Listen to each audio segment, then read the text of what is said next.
24 जनवरी 2006 की ये बात है। दरअसल एक प्रेग्नेंट महिला को एक हॉस्पिटल के अंदर एडमिट कराया जाता है क्योंकि उसको प्रसव की पीड़ा हो रही थी, उसको बच्चा होने वाला था।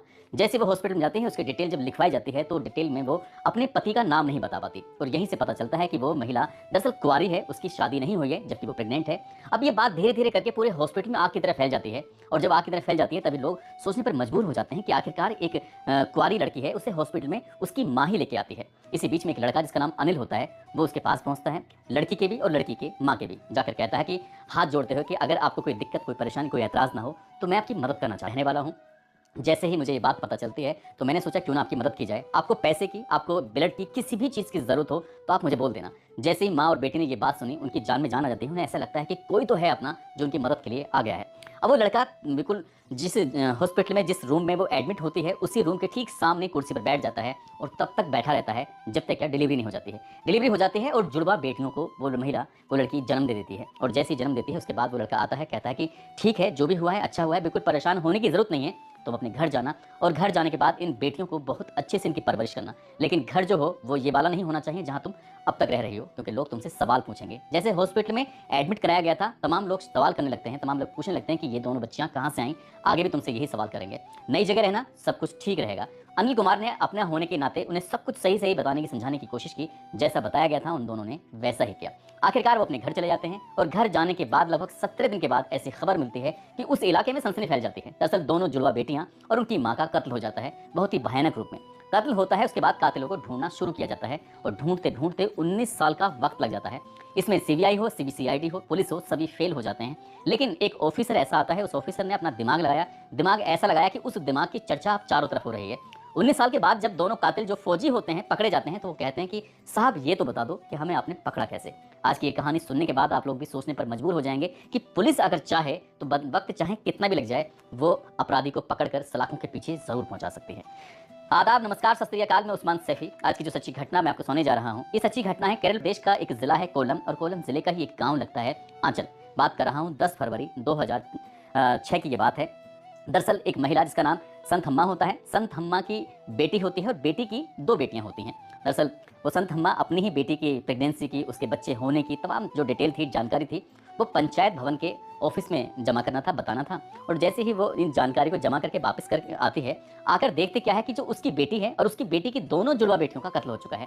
किसी ने धारदार हथियार से उनका गला काट दिया था, उनका गला रेत दिया था और वो मर चुकी थी। और जैसे ही संथम्मा ने ये अपनी आंखों से दृश्य देखा, उस दृश्य को देखने के बाद वो जोर जोर से चीखने लगती है, चिल्लाने लगती है। उसकी चीख पुकार सुनने के बाद गांव के लोग भी मौके पर दौड़ जाते हैं और ये 3 कत्ल की सूचना, क्योंकि 17 दिन की दोनों बच्चियां थीं और उसकी जो माँ थी, उनका कत्ल होना ये अपना आप में सनसनी फैलाने वाली बात थी। देखते ही देखते ये खबर पूरे प्रदेश भर में फैल जाती है।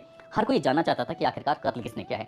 संबंधित थाने की पुलिस मौके पर पहुंचती है। मौके पर आने के बाद जब जांच पड़ताल करना शुरू किया जाता है तो पता चलता है कि एक बाइक आई थी, बाइक पर एक लड़का आया था और उस लड़के ने इस कत्ल को अंजाम दिया था। गांव वालों से जब पूछा जाता है कि क्या बाइक देखी थी, उसका कलर कैसा था, तो पुलिस की जांच में यह पता चलता है कि हाँ, बाइक एक कन्नूर के श्रीकंदपुरम रहने वाला एक राजेश कुमार नाम का एक व्यक्ति होता है, जो कि आर्मी में फौजी होता है, उसकी ये बाइक होती है। दरअसल वो यहाँ क्यों आएगा, इस परिवार से उसका लिंक क्या है, अब पुलिस उसके पास पहुंचती है। वहां जाने के बाद उसकी तलाश की जाती है तो पता चलता है कि वो यहाँ नहीं है, वो अपनी ड्यूटी पर चला गया है। दरअसल उसकी जो ड्यूटी होती है पंजाब के पठानकोट में 45 AD रेजिमेंट में उसकी पोस्टिंग होती है। और जब पुलिस इस मामले की जांच पड़ताल करती है तो एक नाम सामने आता है, नाम होता है दिविल कुमार। अब जैसे ही इस महिला की संथम्मा को ये दिविल कुमार का नाम सामने आता है तो पुलिस इससे पूछती है कि क्या तुम दिविल कुमार को जानती हो। तब वो महिला सोचने पर मजबूर हो जाती है, रोते रोते कहानी सुनाती है। वो कहती है कि साहब, ये केरल प्रदेश का जिला कोल्लम का गांव लगता है अलियामन। अलियामन की रहने वाली उसकी बेटी, इसका नाम रंजनी होता है। रंजनी को दरअसल एक लड़के से प्यार हो जाता है, मोहब्बत हो जाती है। लड़के का नाम दिविल कुमार होता है, जो कि भारतीय सेना में उसकी पोस्टिंग होती है। दोनों एक दूसरे से बेइंतहा प्यार करते थे और वो इतना नज़दीक आ जाते हैं कि दोनों के आपस में शारीरिक संबंध बन जाते हैं, इनकी फिजिकल रिलेशन बन जाते हैं। एक दिन इनकी बेटी यानी कि रंजनी गर्भवती हो जाती है और जैसे वो गर्भवती होती है तो वो अपने प्रेमी यानी कि फौजी से कहती है कि फौजी, दरअसल मैं तुम्हारे बच्चे की माँ बनने वाली हूँ। फौजी ने जैसे ये बात सुनी, उसने कहा कि ठीक है, तुम माँ बनने वाली हो, लेकिन तुम्हें ये बच्चा रखना नहीं चाहिए। यदि तुम इस बच्चे को रखोगे तो हम लोगों की शादी में कई तरह की अड़चनें पैदा हो सकती हैं, इसलिए इस बच्चे को गिरा दो, अगर हमारी बात मानो तो। फौजी ने उस लड़की को तमाम तरह की बातें समझाने की कोशिश की, लेकिन इस लड़की ने साफ साफ इनकार कर दिया। उसने कहा इस गर्भ को तो वो नहीं गिराएगी, बच्चा कोई भी हो उसको वो पालेगी, उसको वो पोसेगी। अगर तुम्हें ये बच्चा नहीं चाहिए तो तुम आराम से यहाँ से चले जाओ। उन दोनों का प्यार जो कई साल से चल रहा था, उन दोनों की दोस्ती की कई साल से जो आपस में चर्चा होती थी लोगों में, वो लोग मिसाल दिया करते थे। लेकिन बच्चा रखने की वजह से ही वो फौजी नाराज़ हो जाता है, नाराज़ होकर अपनी ड्यूटी पे चला जाता है। पंजाब के पठानकोट का 45 एडी रेजिमेंट भारतीय सेना में उसकी पोस्टिंग होती है, वो वहाँ चला जाता है। लड़की का जैसे-जैसे वक़्त आगे बढ़ रहा था, वैसे-वैसे उसका पेट का साइज़ था वो भी बढ़ रहा था और लोगों को ये बात भी पता चलने लगती है कि आखिरकार ये लड़की प्रेग्नेंट हो गई है। अब धीरे-धीरे करके जब बात फैल रही थी तो उस जो रंजनी होती है, रंजनी की माँ होती है संथम्मा, उन संथम्मा ने कहा कि अगर आस-पास में कहीं डिलीवरी कराते हैं तो लोगों को पता चलेगा और बात खराब हो जाएगी। इसलिए वो केरल की राजधानी त्रिवेंद्रपुरम में पहुँचती हैं, वहाँ का एक हॉस्पिटल होता है एसएटी हॉस्पिटल जाने के बाद उस लड़की को एडमिट कराया जाता है। जब एडमिट करा रहे थे तो तभी पता चलता है कि इसकी तो शादी नहीं हुई है, कुंवारी है और कुंवारी होने के बाद भी प्रेग्नेंट हो कैसे गई। पूरे हॉस्पिटल में इस बात की खबर फैल जाती है और खबर फैलते ही पता चलता है।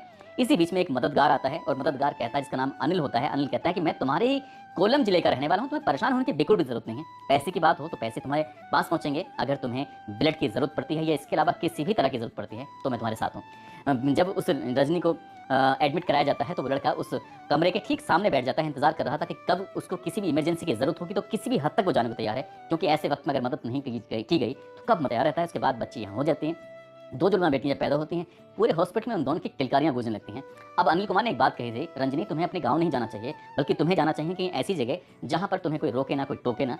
इस हिसाब से उन्होंने एक गांव चुना जिसका नाम आंचल गांव होता है। आंचल गांव में जाकर रहने लगते हैं और रहते रहते ये 10 फरवरी 2006 की बात है, ये बच्चियां पैदा होने के ठीक 17 दिन के बाद अनिल घर पर आता है, लेकिन उस वक्त इसकी संथम्मा देख नहीं पाई थी। आसपास के लोगों ने देखा था, क्योंकि इस रूम को दिलवाने में भी उसकी भूमिका रही थी। संथम्मा पुलिस को बताती है और उसके बाद फिर पुलिस इस मामले की जांच पड़ताल में जुट जाती है। आखिरकार पुलिस इस लड़के को, जिसका नाम अनिल कुमार नहीं था बल्कि राजेश ही, अनिल कुमार जो राजेश होता है वो अनिल कुमार बनके ही हॉस्पिटल पहुंचा था, और वो इसलिए पहुंचा था क्योंकि उसको भेजा गया था और भेजा किसी और ने नहीं था, फौजी ने भेजा था। जो उसका दोस्त होता है वो फौजी जो इस लड़की से प्यार करता था, मोहब्बत करता था और वो इस लड़की से पीछा छुड़ाने की कोशिश कर रहा था। बात तब हद से आगे बढ़ जाती है। दरअसल जब इस लड़की को बार बार रोकने लगते हैं, टोकने लगते हैं, कहने लगते हैं कि ये बच्चा पता नहीं किसका है, तब उसने कहना शुरू कर दिया कि ये फौजी का है, जिसका नाम दिविल कुमार है। दिविल कुमार ही इसके बाप का नाम है और आपको यकीन ना हो तो इसको बस साबित कर देगी। जैसे ही इसको लगा हॉस्पिटल में जब उसे तमाम तरह की परेशानियां झेलनी पड़ी, उसे लगा कि भविष्य में होना हो कई तरह के सवाल खड़े होंगे, इसलिए उसने राज्य महिला आयोग को एक पत्र लिखा। पत्र लिखने के बाद उसने बताया कि मेरा जो प्रेमी है वो फला बटालियन में है, उसकी पठानकोट में पोस्टिंग है, आप उसका डीएनए सैंपल लीजिए, डीएनए टेस्ट कराइए और मेरी बेटियों का भी डीएनए लीजिए, और ये डीएनए लेने के बाद ये पता करिए कि क्या वाकई ये सही ये बच्चे इसी के हैं या नहीं हैं। क्योंकि फौजी ने भी आरोप लगाने शुरू कर दिए थे, न जाने किसके पास सोई है, कहाँ जाकर अपना मुंह भरमा के आई है, किसकी बेटियां हैं जो उसके गले बांधना चाहती है। यही बात उस लड़की को बहुत ज़्यादा अखरती है, परेशान करती है। ये सही बात को साबित करने के लिए उसने डीएनए सैंपल की जब राज्य महिला आयोग से जांच की मांग कराती है तो वहाँ से आदेश होता है और उसके बाद फिर टीम जाती है, उसका डीएनए सैंपल लिया जाता है और डीएनए सैंपल लेने के बाद ये जब रिपोर्ट इस कत्ल के बाद आती है और ये क्लियर हो जाता है कि दोनों बेटियां उसी की थीं, उसने ही छुटकारा पाने के लिए इस तरह का षड्यंत्र रचा है। आखिरकार पुलिस ने जब रिपोर्ट आने के बाद उसे गिरफ्तार करने के लिए पठानकोट पहुंचते हैं तो पता चलता है कि ना तो दिविल कुमार वहां मौके पर है और ना ही जो उसका दोस्त राजेश, जो कि अनिल बन के हॉस्पिटल मिलने गए जहां उनका घर होता है, दबिश देती है। तो परिवार वाले कहते हैं हमें कोई जानकारी नहीं है। अब मामले की जांच पुलिस से सीबीसीआईडी के पास पहुंच जाती है, तो सीबीसीआईडी भी उन दोनों को गिरफ्तार नहीं कर पाती। तभी जो संथमा होती है वो सीधा हाईकोर्ट का रुख करती है, कहते हैं कि इस मामले की जांच सीबीआई से कराई जाए, और हाईकोर्ट से 2010 में इस मामले की सीबीआई से जांच कराने का आदेश होता है। 3 साल बीत जाते हैं, 3 साल बाद भी सीबीआई उन दोनों को ढूंढ नहीं पाती है, लेकिन दोनों फौजी वो भाग जाते हैं और ऐसे भागते हैं कि परिवार से फिर संपर्क ही नहीं करते। इसके बाद 3 साल बाद यानी कि 2013 में ये सीबीआई कोर्ट में चार्जशीट दाखिल कर देती है, लेकिन अपराधी पकड़े ही नहीं जाते। इस स्थिति में मामला कहीं ना कहीं बिल्कुल ठंडा पड़ जाता है, शांत पड़ जाता है। लेकिन साल 2024 के नवंबर का महीना बताया जाता है। केरल के एडीजीपी लाइन ऑर्डर होते हैं मनोज अब्राहम, वो अपनी टीम से एक दिन बातचीत कर रहे थे। बातचीत करते करते कहते हैं कि कोई पुराने केस अगर पेंडिंग पड़े हैं तो उस मामले में जांच पड़ताल की जाए। तभी एक तकनीकी जो पुलिस का अधिकारी होता है वो कहता है कि साहब कई केस हैं, फाइल ला के दी जाती है एक व्यक्ति को, यानी कि एक अधिकारी को फाइल दी जाती है। फाइल देने के बाद उसे कहा जाता है कि ये केस लगभग 19 साल पुराना है, दोनों अपराधी फरार हैं, दोनों फौजी थे, और कत्ल करने वाला राजेश और जो कत्ल करवाया था वो कत्ल उसके दोस्त ने दिविल कुमार ने कराया था। क्यों ना इस मामले की जांच पड़ताल की जाए। क्योंकि कहा साहब सीबीसीआईडी ने जांच की, सीबीआई ने जांच की, सब लोग पता कर चुके हैं, लेकिन उसका कोई पता नहीं चल रहा है। तभी जो तकनीकी अधिकारी होता है वो कंप्यूटर बैठकर उनकी 19 साल पुरानी फोटो को लेकर वैसे ही अलग अलग डिजाइन के नए नए एआई की मदद से, इंटेलिजेंट आर्टिफिशियल इंटेलिजेंस की मदद से वो लगातार फोटो बना रहा था, एक के बाद एक फोटो की। अब 19 साल के बाद वो कैसे दिखेंगे, उनके बाल कैसे होंगे, उनके चेहरे पे झुर्रियां कैसे होंगी, दाढ़ी रखेंगे तो कैसे दिखाई देंगे, मतलब उनकी अलग अलग आकृतियां बनाना शुरू कर देता है। और आकृति बनाने के बाद उसने कुछ ऐसी आकृति बनाने के बाद वो फेसबुक पर अपलोड करता है, और ये देखने के लिए कि इस फोटो से कौन से फोटो हैं जो मैच कर सकते हैं।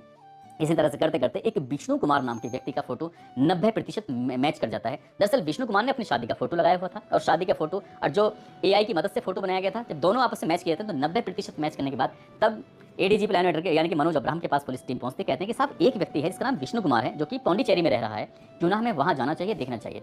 अब वहां जाकर देखते हैं, पता चलता है कि विष्णु कुमार नाम का व्यक्ति जिसने एक महिला शिक्षिका से शादी की है, जो कि इंटीरियर डिजाइनर है, और वो एक अच्छी खासी जिंदगी जी रहा है, उसके बच्चे अच्छे हैं, सब कुछ ठीक है, लगभग 48 साल के आसपास की उसकी उम्र है। अब मैच किया मतलब उम्र का कि उस वक्त इसकी उम्र कितनी रही होगी, अब इसकी उम्र कितनी है, तो कुछ चीज़ें सिमिलरिटी होती हैं। और जब उसके पास पहुंचते हैं तो पता चलता है ये विष्णु कुमार जो है, ये वही विष्णु कुमार जो कि अनिल बन के गया था, वही है जो फौज में था, वही है जिसका नाम असली राजेश कुमार होता है। पुलिस ने उसको पकड़ा, पकड़ने के बाद उसको सीधा केरल लेके आते हैं, कोलम में, और वहाँ लाने के बाद जब उससे सख्ती से पूछताछ करते हैं, पूछते हैं कि तुम्हारा दोस्त कहाँ है, वो कहता है कि साहब वो भी तो पौंडीचेरी में ही है। पुलिस फिर उसको भी गिरफ्तार करने के लिए जाती है, तो पता चलता है कि वो भी इंटीरियर डिज़ाइनर का काम करता है, और साथ ही उसने भी एक महिला शिक्षिका से शादी की है, उसकी भी ज़िंदगी ठीक-ठाक चल रही थी। कत्ल करने के बाद उन्होंने अपने परिवार, अपने दोस्त, अपने रिश्तेदार, किसी से भी कोई संपर्क नहीं बनाया, और उसने भी अपना नया नाम रख लिया था, और नए नाम के साथ वो रह रहा था। दरअसल वो बन गया था प्रवीण कुमार, और प्रवीण कुमार बनकर वो अच्छी खासी ज़िंदगी जी रहा था। उन दोनों को बिल्कुल ऐसा लग रहा था कि शायद अब कभी पकड़े नहीं जाएंगे, लेकिन पुलिस ने एआई की मदद से लगभग 19 साल के बाद उनको पकड़ा। जब प्रवीण कुमार यानी कि दिविल कुमार को पकड़ा गया था, तो दिविल कुमार ने एक बात कही थी कि साहब ये तो बताओ मुझे पकड़ा कैसे? तो पुलिस ने बताया कि हमने तुम्हें ऐसा पकड़ा। और ये कहानी जब सोशल मीडिया के माध्यम से वायरल होती है, तो लोग सोचने पर मजबूर हो जाते हैं कि आखिरकार पुलिस अगर अपनी सी पे आए तो बड़े से बड़े शातिर से शातिर अपराधी को सलाखों के पीछे पहुंचाने में उसे वक्त नहीं लगेगा। ठीक इस कहानी में भी ऐसे होता है। रंजनी को लगभग 19 साल के बाद, उसकी जो बेटियां थी 17 दिन की, 19 साल के बाद उन्हें इंसाफ मिल जाता है। अब इनके खिलाफ जो भी कानून तय करेगा इनकी सजा, कब तक ये सलाखों के पीछे रहेंगे और क्या इनको सजा हो सकती है, जाहिर सी बात है बड़ी ही सजा होगी। दोस्तों,